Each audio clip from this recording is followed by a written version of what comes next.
एक बार की बात है, एक सेठ जी थे जिनके पास बहुत धन दौलत थी। सेठ जी की एक बेटी थी जिसकी शादी उन्होंने एक बड़े और प्रतिष्ठित परिवार में की थी, मगर बेटी के दुर्भाग्य के कारण उसका पति जुआरी और शराबी निकला और उनके घर की सारी संपत्ति धीरे धीरे खत्म हो गई।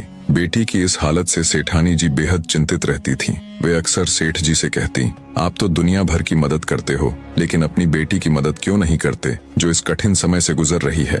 सेठ जी हमेशा शांत भाव से जवाब देते, जब उनके भाग्य का वक्त आएगा तो मदद खुद चलकर उनके पास आएगी।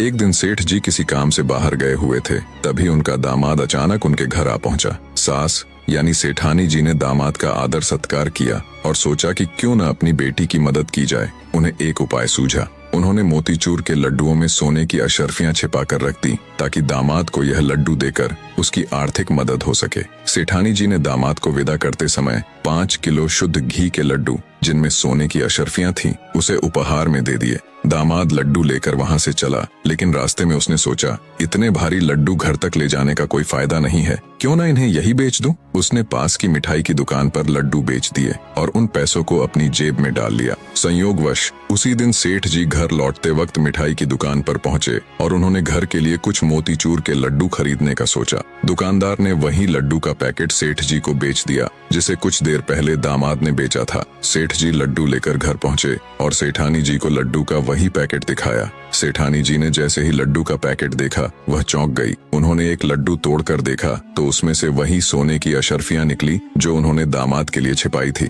सेठानी जी अपना माथा पकड़कर बैठ गई और सेठ जी को पूरी कहानी सुनाई, दामाद के आने से लेकर अशर्फियां छिपाने तक की पूरी बात। सेठ जी ने यह सब सुनकर मुस्कुराते हुए कहा, भाग्यवान, मैंने पहले ही कहा था कि उनका भाग्य अभी नहीं जागा है। देखो, न तो अशर्फियां दामाद के भाग्य में थी और न ही मिठाई वाले के। इसीलिए कहते हैं कि भाग्य से ज्यादा और समय से पहले किसी को कुछ नहीं मिलता। कहानी का मर्म यह है कि जीवन में सब कुछ अपने समय पर ही मिलता है। हमें धैर्य रखना चाहिए और जितना ईश्वर देता है उसमें संतोष करना चाहिए। जैसे झूला जितना पीछे जाता है उतना ही आगे भी आता है। सुख और दुख जीवन के हिस्से हैं जो समय समय पर हमारे जीवन में आते रहते हैं। इसलिए किसी की मजबूरी पर कभी मत हंसो। कोई भी अपनी मुश्किलें खरीद कर नहीं लाता और बुरा वक्त भी बिना चेतावनी के आता है। हमें हमेशा समय और किस्मत की कद्र करनी चाहिए।